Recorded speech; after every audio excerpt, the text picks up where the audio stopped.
आज हम लोग कक्षा 10 विज्ञान अध्याय 2 अम्ल क्षार एवं लवण के बारे में अध्ययन करेंगे। इसके पहले भी हम इस चैप्टर में काफ़ी कुछ अध्ययन कर चुके हैं। आज इस चैप्टर का हम शेष भाग अध्ययन करेंगे। दैनिक जीवन में पीएच का महत्व। पीएच के बारे में हम पढ़ चुके हैं, पीएच क्या होता है, ठीक है। आज हम उसके महत्व के बारे में अध्ययन करेंगे। दैनिक जीवन में पीएच के निम्न महत्व हैं। नंबर वाइज पहला है पौधों एवं जंतुओं की पीएच के प्रति संवेदनशीलता। तब कहने का मतलब ये है कि पौधे और जंतु जो होते हैं किस पीएच पर सरवाइव करते हैं, किस पीएच पर जीवित रहते हैं, उसके बारे में जानेंगे। जीव जगत में जीव न्यूनतम पीएच परास में ही जीवित रहते हैं, मतलब पीएच कम रहेगा उसी में जीवित रह पाएंगे, ठीक है। सामान्यतः 7.0 से लेकर 7.8 पीएच परास के मध्य ही जीव जो है अच्छे से सरवाइव कर पाते हैं, अच्छे से जीवित रहते हैं। अगर इससे कम पीएच होगा तब भी जीवधारियों के लिए दिक्कत आएगी। अगर पीएच बढ़ जाता है तब भी जीवधारियों के लिए दिक्कत आएगी। आदर्श पीएच मान क्या होता है? 7.0 से लेकर 7.8, ठीक है। ये एक ऐसा पीएच मान है जिस पर प्रत्येक जीवधारी अच्छे से अपनी जीवन क्रिया कर पाता है, ठीक है।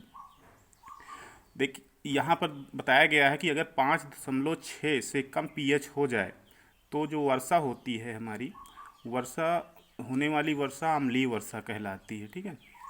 अगर पीएच अगर ये इस अम्लीय वर्षा वाला जल जो होता है नदी में जब मिल जाता है तो उसका पीएच मान कम हो जाता है।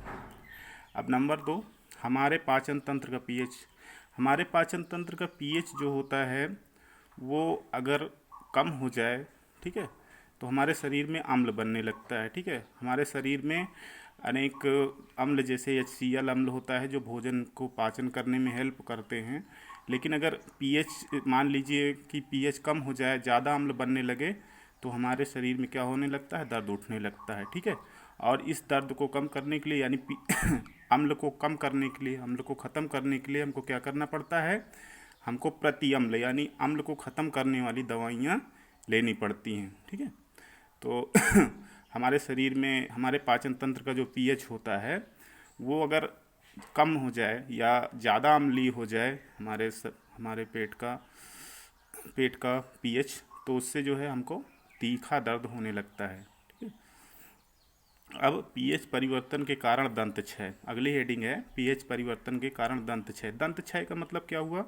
दांतों का क्षरण, ठीक है। दांतों में जैसे पीलापन आ जाना, दांत गलने लगना, सड़ने लगना, ठीक है। मकोड़ा जैसे बोलते हैं, मकोड़ा खा गया दांत, ये सारी चीज़ें होने लगती हैं अगर पीएच में परिवर्तन होता है। अगर मुंह जो होता है, मुंह का पीएच कितना होता है? 5.5। हमारा जो मुंह होता है उसका पीएच 5.5 होता है।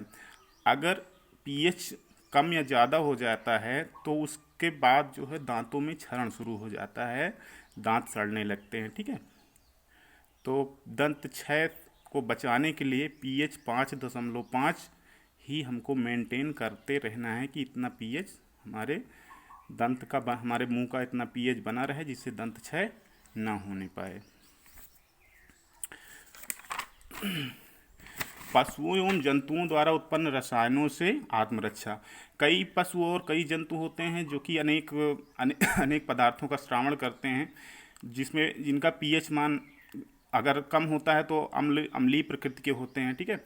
अगर अम्लीय प्रकृति के रहते हैं तो ये अगर हमारे शरीर में प्रविष्ट करा देते हैं कोई पदार्थ, पौधे ये जंतु हों या पौधे हों, तो उससे हमारे शरीर में जलन होने लगती है। जैसे मधुमक्खियाँ होती हैं, मधुमक्खियों के डंक में अम्ल पाया जाता है जो कि काटने पर हमारे शरीर में प्रविष्ट कर देते हैं, ठीक है।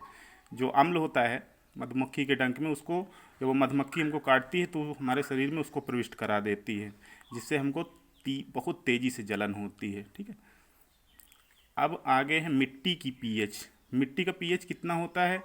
मिट्टी का पीएच जो होता है, अगर आदर्श पीएच रहता है, ठीक है, अगर आदर्श पीएच रहता है मिट्टी का, तो मिट्टी में पौधे अच्छी तरीके से विकसित हो पाते हैं। अगर पीएच ज़्यादा हो जाए या पीएच कम हो जाए, ठीक है, सामान्यतः 7.1 से 7.10 तक, 7.1 से लेकर 7.8 तक का पीएच जो होता है मिट्टी में, अच्छा माना जाता है। ठीक है, अगर मिट्टी का पीएच जो होता है कम, इससे कम या ज़्यादा होता है तो वहाँ पे पौधे अच्छे से ग्रो नहीं कर पाते हैं। तो पौधों को अच्छे से ग्रो होने के लिए उसका पीएच मान जो होता है 7.1 से 7.8 मेंटेन करना चाहिए, जिससे अच्छी मात्रा में पौधे ग्रो कर पाएँ। तो ये रहे कुछ पीएच के उपयोग, दैनिक जीवन में पीएच के उपयोग।